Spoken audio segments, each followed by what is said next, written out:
Statio ad Sant'Anastasia ad Palatine. The Church leads us today from the ancient stones of San Nicola in Carcere to the venerable basilica of Sant'Anastasia at the foot of the Palatine hill. The journey itself is a catechesis. We gather first in a church whose very walls are built upon former temples and whose medieval name recalls imprisonment. In Carcere, in prison. Lent begins by reminding us that sin enslaves. We do not merely commit faults, we become confined by them. Yet the collect at this place of memory turns our gaze upward. Look down upon thy household, O Lord. Even in captivity, God remains our refuge from generation to generation. The introit gives the key. Lord, thou hast been our refuge. Before the mountains were formed, before Rome rose and fell, before our own anxieties took shape, he is. Lent is not first about our effort. It is about returning to the one who abides. In a city layered with ruins, the liturgy proclaims permanence. God alone endures from eternity to eternity. From the collector, the station proceeds to Sant'Anastasia, one of the most ancient tituli of Rome, perhaps marking the dwelling of the holy widow who bore her name. Her feast, kept on 25th of December, is older in Rome than many later solemnities. That she is commemorated in the Mass of Christmas dawn is no accident.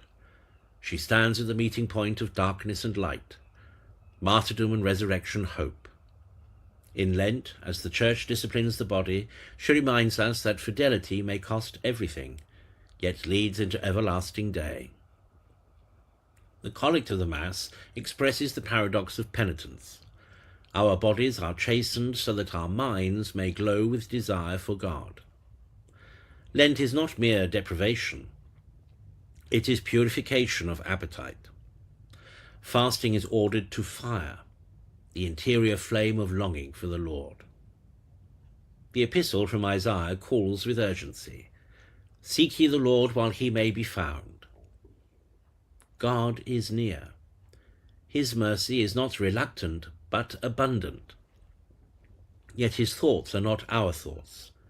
As rain descends and waters the earth, so his word accomplishes what it intends. Lent is the season in which we allow that word to soak the hardened ground of the heart. Conversion is not self-manufactured. It is received.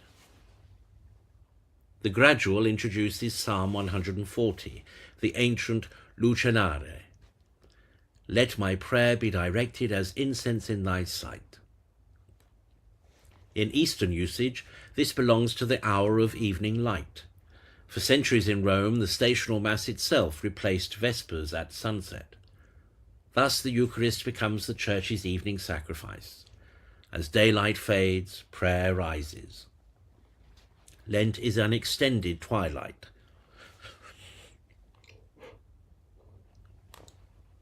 A solemn hour in which incense ascends and shadows deepen, preparing for the light of Easter dawn. The Gospel intensifies the call.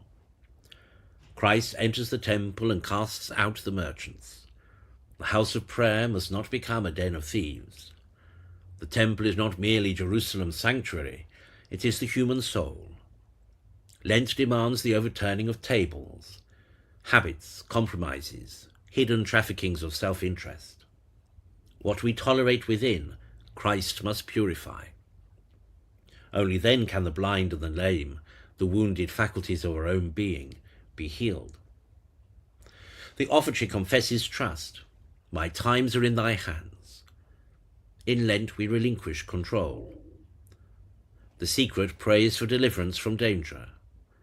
The preface teaches that bodily fasting curbs vice and lifts up the mind.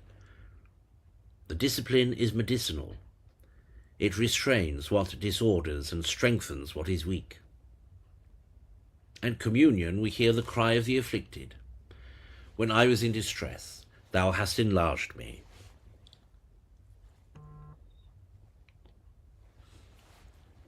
True penance does not constrict, it enlarges. The heart purified becomes spacious. Post-communion, we ask to lay hold of the effect of salvation whose pledge we have received. Grace must become fruit. Finally, the prayer over the people gathers the whole movement into a single petition. May our prayers ascend unto you, O Lord, and banish all wickedness from your church. As incense rises in the lucinare, so must prayer rise from a cleansed temple. Thus the Tuesday of the first week in Lent teaches us, God is our refuge. His word waters the earth. Prayer ascends like evening sacrifice. Christ purifies his house, and fasting kindles desire. From prison to sanctuary, from chastening to illumination, the Church guides us deeper into the mystery of conversion.